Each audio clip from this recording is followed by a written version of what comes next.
empires rarely fall to a single military defeat.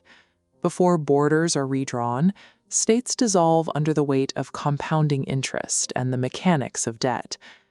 By the 19th century, the Ottoman Empire faced severe internal fragmentation and aggressive territorial pressure from a rapidly industrializing Europe. To survive, the state initiated the Tanzimat reforms in 1839. This was a sweeping, systemic effort to centralize governance and modernize imperial administration. Restructuring an empire requires massive capital.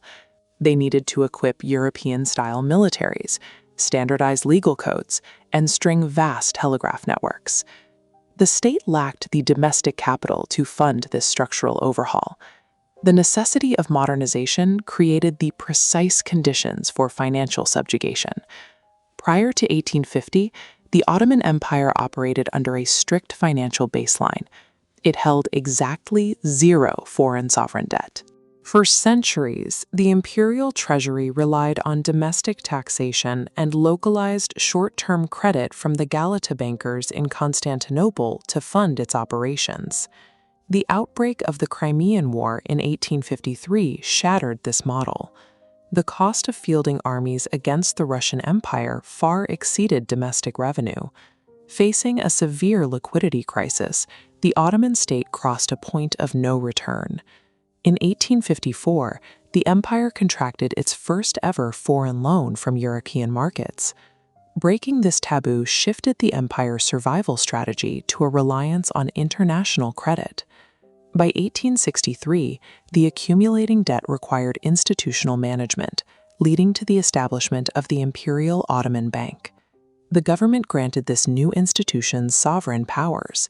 It received a 30-year monopoly on issuing paper banknotes and operated with complete tax exemption. Yet the Imperial Ottoman Bank was a structural paradox. It was entirely engineered and capitalized by private British and French banking syndicates. Its general manager was a foreign national. He bypassed the Ottoman government entirely, reporting straight to executive committees located in London and Paris. This arrangement sidelined the Ottoman Sultan, rendering him a spectator to the monetary policy of his own domain. A direct conflict of interest was baked into the charter.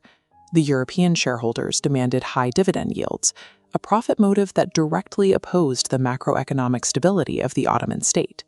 In 1874, the bank's role expanded even further. It took over all imperial treasury operations, granting it direct oversight of revenue collection across the provinces. The Imperial Ottoman Bank functioned as an institutional funnel, meticulously designed to extract imperial revenue for its foreign stakeholders.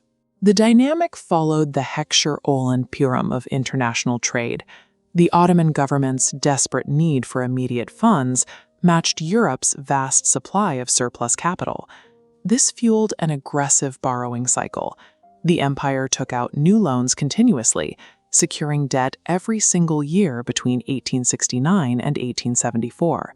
The stated interest rate was 4%, but the effective borrowing rate surpassed 10%.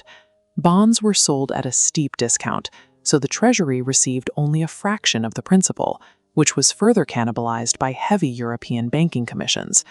To secure these punishing terms, the state had to pledge its most reliable revenue streams, such as the annual tribute from the Khedivate of Egypt, as collateral.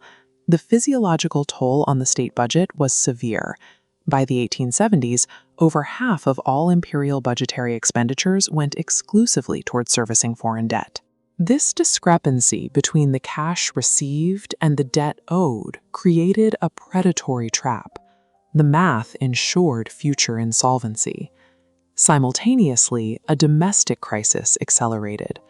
The government attempted to cover shortfalls through the mass issuance of unbacked paper currency, known as the Caime. The system floods with inflationary paper, rapidly decimating purchasing power. This triggered hyperinflationary chaos across the empire, paralyzing the traditional agrarian economy. Then came an external macroeconomic shock. The global panic of 1873 depressed international markets and completely froze the empire's access to new credit. Compounding the disaster, severe agricultural failures swept through the Balkans, instantly wiping out the empire's remaining tax base. Meanwhile, palace intrigues and internal corruption diverted attention from the financial disaster. Gresham's law hollowed the domestic economy. Agricultural shocks destroyed the tax base. The empire could not pay creditors. The definitive breaking point arrived on October 6, 1875, when the empire formally suspended interest payments on its loans. This balance sheet reveals the stark reality. For the entire year of 1875, the total imperial revenue sat at 21.7 million British pounds. Against that income, the total defaulted debt stood at an overwhelming 224.5 million pounds, yielding a catastrophic debt-to-income ratio of 10.3. To contextualize the severity of this insolvency, the modern debt-to-income ratio of the United States hovered around 7.8 in 2022. The Ottoman burden was utterly unmanageable. The declaration of bankruptcy triggered immediate panic and outrage among European retail bondholders, who saw their high-yield investments evaporate. In response, the British and French governments launched aggressive diplomatic campaigns to protect the financial assets of their citizens. European powers leveraged the 1875 default as a specific legal pretext for intervention. The crisis culminated in 1881 with the Decree of Muharrem, an uncompromising European solution imposed upon the Ottoman state. This decree created the Ottoman Public Debt Administration. The OPDA represented a unilateral transfer of state authority, stripping the Ottoman treasury of its independence. A council of European administrators gained direct, unquestioned control over the empire's most lucrative internal revenue streams. Taxes on tobacco, taxes on salt, and taxes on silk were collected directly from Ottoman citizens and physically routed to creditors in Paris and London. The debt administration grew into a massive independent arm of the Ottoman bureaucracy, operating with the sole objective of maximizing creditor returns. The Ottoman Empire was not conquered by the Russian military in the 1850s. It was dismantled by the financial architects of its own debt, proving that sovereignty, once surrendered on the balance sheet, is never regained on the battlefield.